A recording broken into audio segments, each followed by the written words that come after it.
Welcome to ESL-Easy English podcast style Listen and Read Along.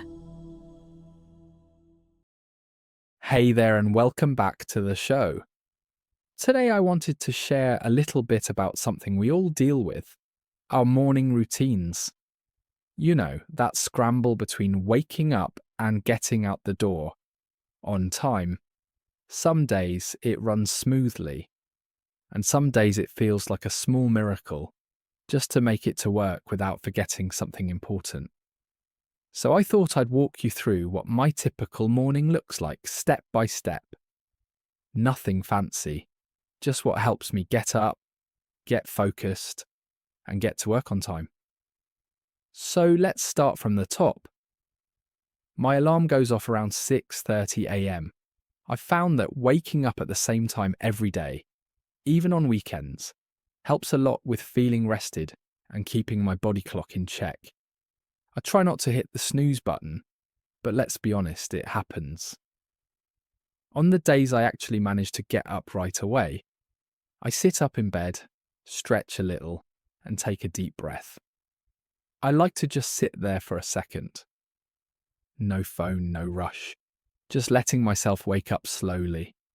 Once I'm out of bed, I head straight to the bathroom. I wash my face with cold water.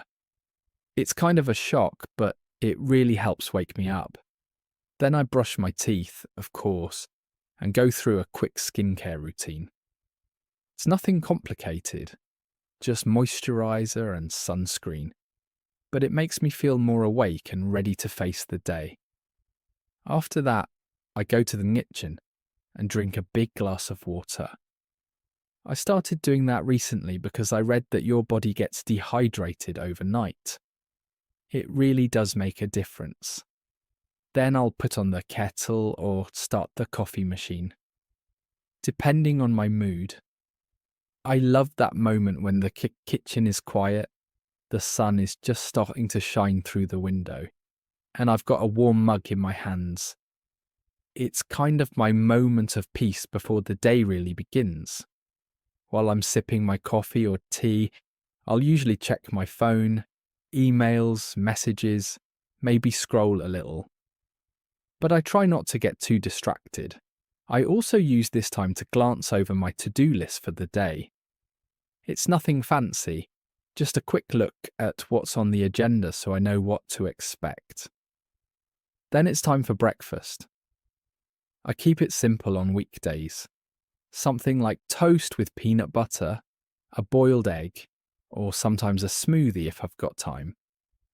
I've found that if I skip breakfast, I feel sluggish mid-morning, so I try to have at least something small. After breakfast, it's time to get dressed. I usually pick out my clothes the night before. It's such a small thing, but it saves a lot of time in the morning. I go for something comfortable but presentable, depending on whether I'm working from home or heading into the office. Once I'm dressed, I pack my bag with whatever I need for the day. Laptop, notebook, snacks, you name it. By now it's usually around 7:30 or 7:45. If I'm working from home, I like to take a few extra minutes to tidy up, make the bed, put away any dishes, that kind of thing. But if I need to commute, I head out around 8 to beat the worst of the traffic. I like to listen to a podcast or some calm music while I'm on the way. It helps me stay relaxed and get into the right mindset for the day. One thing I've learned is that being consistent with my routine makes everything feel easier. I'm not rushing, I don't forget things, and I start the day feeling a little more grounded. Of course, not every morning is perfect. Sometimes I sleep in, sometimes I spill coffee on my shirt, sometimes I realise I forgot my lunch when I'm already halfway to work. But having a basic routine to fall back on really helped me feel more in control, even when things go a little sideways. So, yeah, that's pretty much my morning routine. Nothing super dramatic, just a series of small steps that help me feel ready for the day. If you're struggling to build a routine or you're always running late, I'd say start small. Pick 1 or 2 things you can do consistently every morning, like drinking water or making your bed. Those tiny habits really do add up over time. Anyway, I hope sharing my routine gave you a few ideas, or at least made you feel like you're not the only one figuring this out day by day. Thanks for listening, and I'll catch you in the next episode.